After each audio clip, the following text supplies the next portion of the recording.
Detroit Mercy Theater Company is continuing their inaugural season in the new Black Box Theater with a production of Poor Clare, and today we're talking with the director, Kez Settle, about the production. Thank you so much for being here.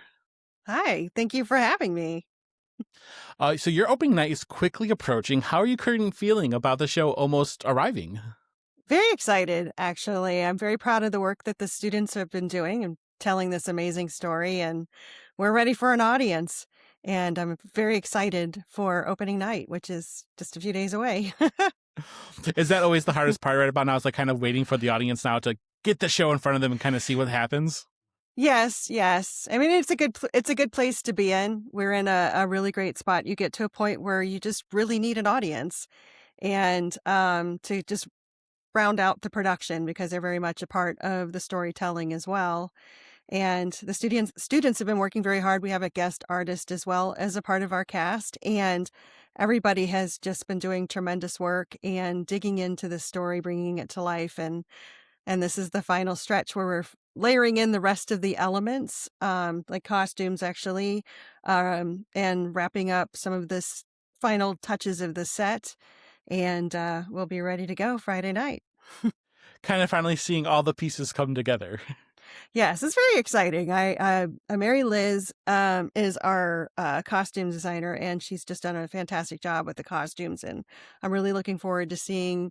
It really just brings everything to life and grounds them. And this is it's a period piece in the sense that it is Saint Clare of Assisi's story and how how she came from her life as a very well-to-do, came from nobility, and just basically walked away, gave up all of that to follow in St. Francis is his footsteps after having met him, felt that call to follow in that journey, and just kind of gave everything up. But it's a very timeless story because it is very much shows the difference between people who have everything and people who have nothing, and Sure. wanting to really kind of level set that, not just level set the wealth disparity, but eradicate it to where there isn't Okay. a need for it. Where we just really just live very simple lives and help each other.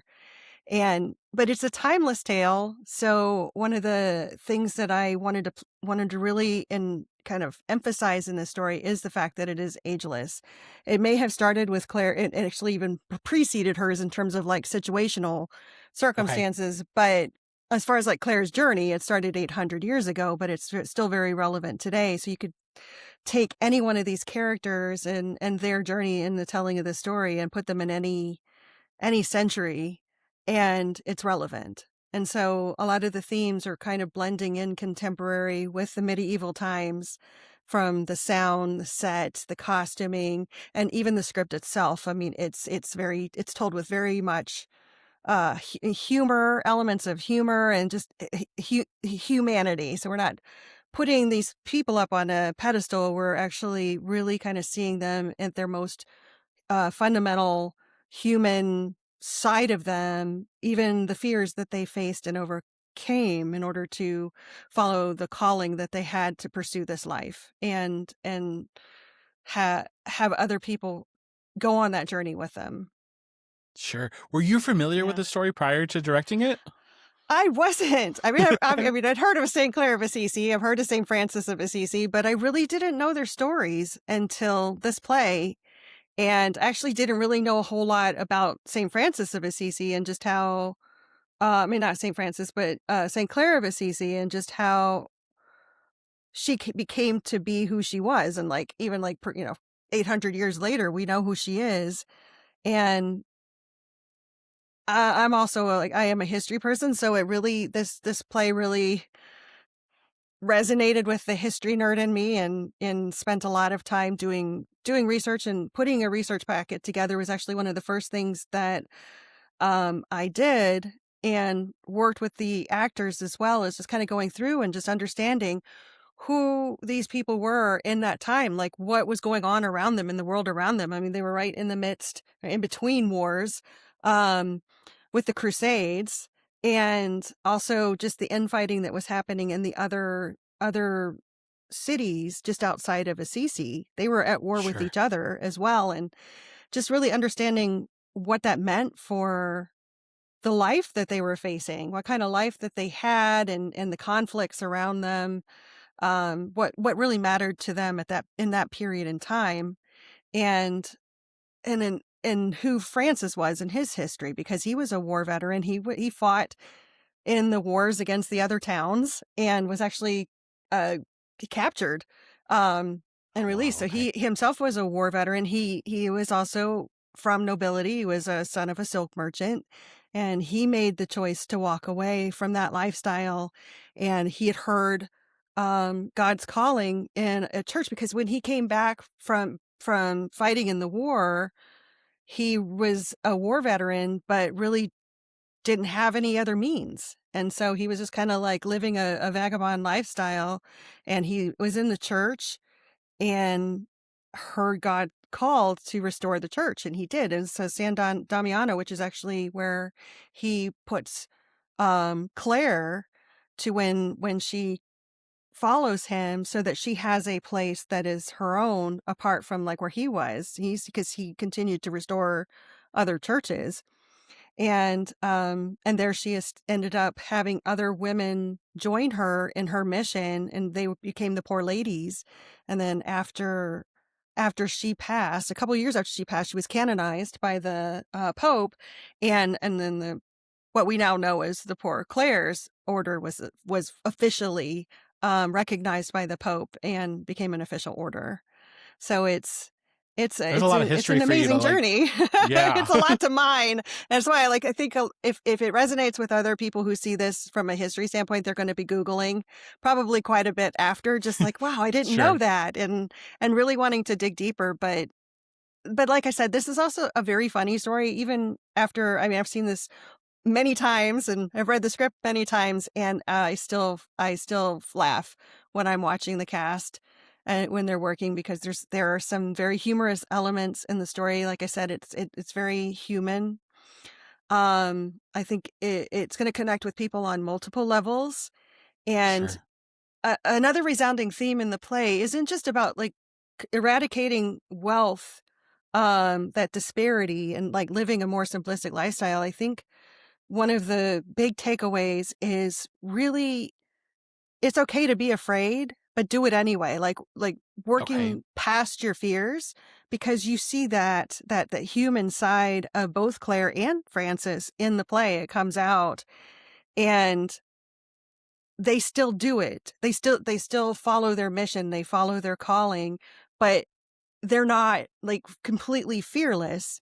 They are fearful, but they still do it. And you hear it in the Bible a lot, be not afraid. But I don't know that it means to not be afraid, because you're going to be. It's a human Correct. emotion. Yeah. But it's, don't let that stop you. Do it Sure. anyway. And I think that's a really good message for someone that sees this show to take away, and just see, how does that, how can they apply that in their own lives? Like, what are things that you're afraid of that are stopping you from your purpose in life? And what For would sure. happen if you just did it anyway and just trusted that that is the direction that you need to go, and really just took that first step forward, not knowing, trusting that there's going to be something that's going to catch you and help you take that next step and the next step. So And like I how think that's important, also like very that's such. important. I was gonna say, like, and also when you think about what you're at a university, and there's Mhm. that's the perfect message to be having for the students there. Like, it's scary. Absolutely. Absolutely. It is. It's very scary. And the students are working hard, and the cast is actually made up of members of the company, so the Detroit Mercy Theater Company members. There's also some that are not theater majors but are part of the production. They're very interested in theater, and it's nice to see that blend. Or they are interested in, they have some form of theater courses that they're taking, but then they're also pursuing other things. So there's a good combination within just the crew as well as in the cast, and it's a good takeaway, because they're being prepared for what comes at you in life, and Mhm. what their goals might be beyond the now, um, and being able to persist. And they're all, I mean, they're actors, so they're very brave souls. Sure. As it is, it's very much a part of their fiber. Even going through auditions is nerve-wracking enough. and A then hundred and then the percent. performance, and so you're definitely like getting outside of your comfort zone already. I mean, it's good training for that. It's good life Sure. skills, whether you want to be an actor as a profession or you're doing it as a creative outlet. It is good life skill training, because it does teach you to work beyond, to use that fear and work beyond it. So yeah, that's a really great point. And it is a good training for the students that are part of the production, and also the students that come see it. Hopefully, they see that and are able to kind of reflect that back on themselves. For sure, absolutely.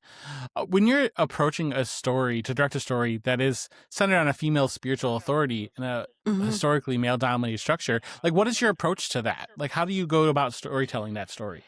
I really focus in on who the people are. Okay. I don't look at it like that. Uh, Okay. because I think I really try to get to the heart of that person's journey. And Sure. those are elements of the journey, definitely, in terms of like the conflicts and the restrictions, the expectations, like for Claire expecting to get married to, like she had someone that she was betrothed to. She walked away basically right before her wedding to follow this life, and she just Sure. gave up everything, and not, like, to your point, I guess, not doing what was expected of her as a woman in that time frame. Um, but I think that if you focus in on like what the elements are of her journey, and who she was, what were the things that drove her, the things that she was looking at, is seeing, I have all this stuff. I have all of this. We have banquets and we have all of this food, and I see people now, I'm becoming more and more aware of the fact that there's people who don't even have that. They don't even know where their next meal's Sure. coming from. They're begging for food, they're begging for money, and I have these things. And so really zeroing in on her motivators and what fuels her to get beyond those Sure. obstacles, and so I look at it from that perspective, like what is her makeup that's going to get her beyond those obstacles to where she's either going around them or through them, Sure. depending on the kind of person that she is. Like, who is this person? Like, what are her, and like, getting into the, like, um culturally, like how she was raised, what are the other external influences, but then also what are her internal motivators. Sure. And then also the people around her too, because she did reach those conflicts, but she also had people like her mother was also she's a very spiritual. She went on a lot of pilgrimages to Israel, and so she kind of talks about that in the play. And she was a very devout person, and actually in real life, her mother, after her father passes away, or her husband passes away, Claire's father, her mother comes and joins her in the order. She Okay. joins the Order of the Poor Ladies, and so do she. Actually has two sisters, but only one is featured in the play. The third sister that's not in the play actually became a saint in her own right, Saint Agnes of Assisi, Okay. and they all ended up joining Claire in her at That's the so convent. awesome. So yeah, so they're very much a spiritually driven family, and I think that that's also a motivator. That Claire's faith was so strong, in her belief and in this calling, that's what pulled her, and she listened. She listened to that calling. So that's the other thing, is like we we all, I think, are called. We feel some of those tugs in life of things that, like, oh, I really like to go in this direction. Something's pulling me. I don't know what it is. Should I do it? Should I not? Claire did it. I mean, she was curious about it. She was uncertain, but she just kept going in that direction, and she wasn't 100% sure. I mean, she had her own fears, and her and like I said, like the fears that, instead of holding her back, she just still persisted. And that was, rooted deeply, I think, in this case, in Claire's faith, as being that internal, that motivator and that driver. Like, she felt that that was her calling and listened to it and took action. I know some of us will do that. We'll listen, but we don't take action. Right. And some, it might not even be fear. It's like we just have doubts. It's like, I don't even, that's crazy. Why would anyone do that? And then just kind of keep going with something else. And in this case, she didn't, she didn't even question. She didn't question it. She just dug deeper and kept digging deeper. And then until she finally committed to this is my path. And those were high stakes for her. I mean, she walked away from a very comfortable life Sure. um to be able to establish this mission, and then other ladies join, the poor, form the Poor Ladies, and live this life of service, completely devoted service to other people, and other people joined her to where 800 years later I mean, the Poor Clares exist, and they're the Order of the Poor Clares, and it's amazing to think that someone 800 years ago had such an impact on people's lives and the people coming to see the show. There, she's affecting the people that come see the show. So it's there. I think that that's something that I always marvel at when I think about stories, especially when they're based on a real person, is how far of a stretch their impact is outside of perhaps their vocation in that case. But here's a Sure. play that is telling her story, and people are going to be impacted. They're going to walk away and their lives will be transformed, maybe in some small micro level, or maybe not on a conscious level for some people, but for others, it might have an even bigger impact, and it may be on a conscious level. There's something they were struggling with. They'll reach that clarity and be able to move forward. And so those are the things that I think is amazing. And in this story in particular, um, has the capacity to do that. It sounds like those are all things too that have even impacted you as the director as you're going through this show. Yes. Yeah. Yes, it has. It really makes you think about it a lot, about how we live our lives, and the things that we become desensitized to. It pulls that focus back. It's like, wow, I need to be a better steward. I need to make sure that I don't lose sight of the things that are the most important in life, and being able to help other people that might not have the privileges that I do. I want to help someone be able to move forward in their life and be successful, and be able to know where their next meal is coming from, and have a roof over their head, and all the things that we can do to make an impact or help someone, be able to get to that next place in their journey. And there's so often we just kind of walk around, I think, with blinders on. We're so internally focused on our own Sure. drama For that sure. we don't always look about at the world around us and think about what are the other ways that we could really make a significant impact. And it doesn't really take a lot of effort to do that, and we need to do more. For sure. Yeah. Absolutely. So as you were working through the show, were there discoveries that emerged from a rehearsal that maybe changed from your original vision for the show? Oh, yes. Discoveries, like well, there were some elements of the show that I thought would be able to, like, enhance the story, but Sure.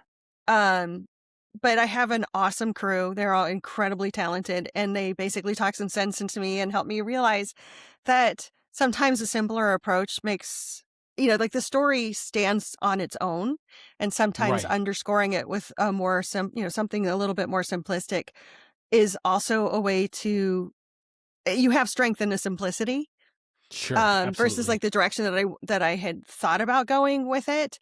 And um and I was like, I took that into consideration and went with those changes, and I'm very happy with the outcome. I think that there was the right direction to go, and I love it because, like, I say in the early part of rehearsal, I'm not. If I'm the one that has the best ideas in the room, we're all in trouble. I want to hear, I do want other people's input. I Sure. have a vision, but this is very much a collaborative production. This is a collaborative storytelling. Everyone Right. kind of has a say, and so the costume designer, the set designer, the actors, like everybody has input, and so we work together. I've had actors have come up with some really great ideas, like, hey, what if I did this? I'm like, let's try it. And then sometimes it doesn't work, so it's like, let's try it. And I was like, no, okay, maybe not, maybe that wasn't quite the right thing to do, but you gotta give it a shot Sure. and see how it works. And then Sometimes it works and sometimes, like sometimes I it said, doesn't, sometimes it works, sometimes it doesn't. For But sure.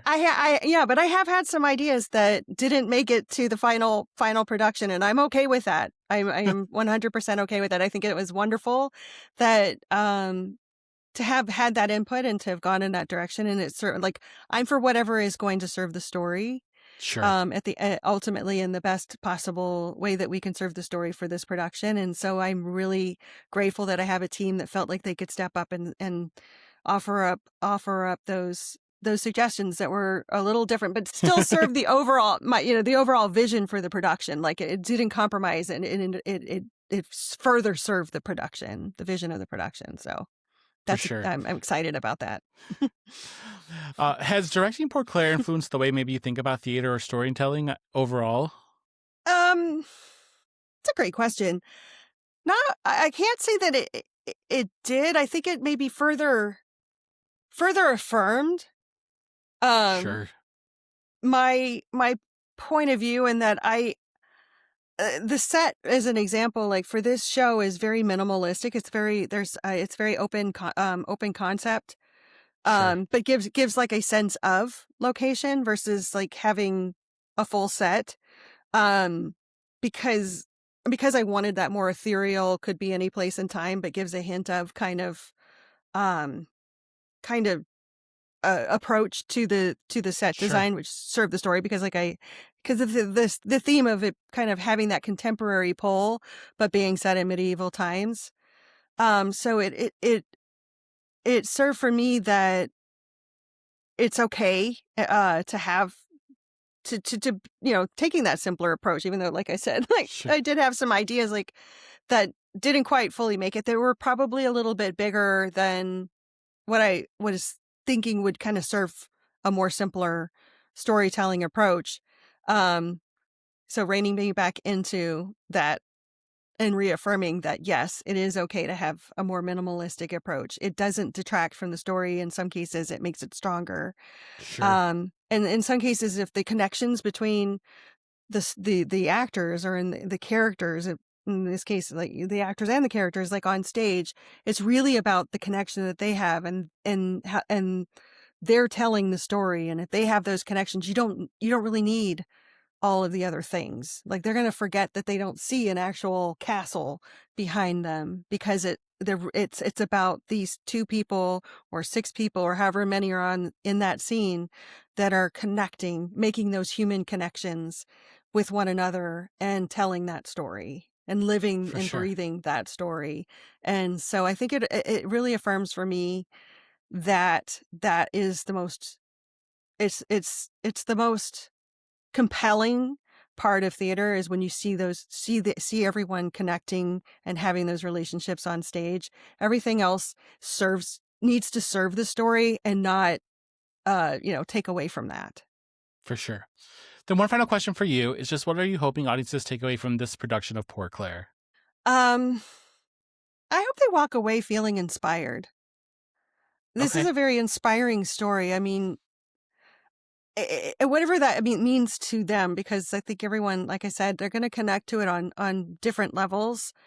But they may become, especially in today's world, I think people feel like they're carrying a heavy weight around, for whatever that might be. It could be, career wise, or social economic situations, or relationship situations, but you're just carrying a lot around, a huge burden. And it's nice to be able to come into the theater and out of the cold, it's freezing cold here in Michigan, and really watch this inspiring story, and hopefully, spark something in them to take away, and give them a sense of hope, and how they can how they can manifest their lives in making a difference in this world, and things that they can do that will make them forget about whatever it Sure. is, whatever those burdens are that they've been carrying around, and really maybe have a different perspective on that, or what they can do about that, or, and just, I don't know, feel inspired to take action on whatever it is that they're struggling with, to Sure. be able to move forward, because I think we need that sometimes. We need to be able to get away from From all all of of this it. Yeah. extraneous stuff, Yeah. and the freezing cold weather. And For but sure. to really see someone else's journey and the things that they struggled with, and really understand how that there are parallels in our own lives, that, like I said, everyone, I think, on some level can connect to this story, whether it is Sure. through faith, whether it is through the human struggle, um, the connection that Frances and Claire have, and her following him on this mission. And they stayed connected, they were friends, and they stayed connected. There was about a 15-year age difference between the two of them, when Okay.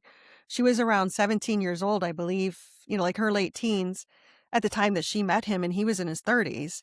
And they stayed very close up, and through to his death, um so for the rest of his life. And just the impact that they had on each other, and the impact that they've had on the world, it makes you realize that, I think, maybe, if not, maybe not to that extent, but we all have the ability to make an impact.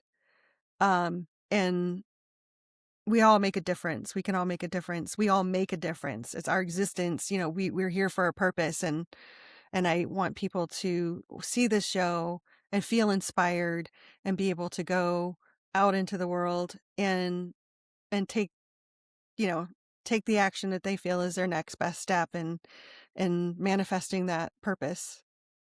For sure. Well, thank you so much for being here today and talking with me, Kez. It's been such a pleasure talking with you. Oh, likewise. Thank you for having me. So, Poor Clare runs at the Detroit Mercy Theater Company from February 13th to the 22nd. So, get your tickets now. We'll see you at the show.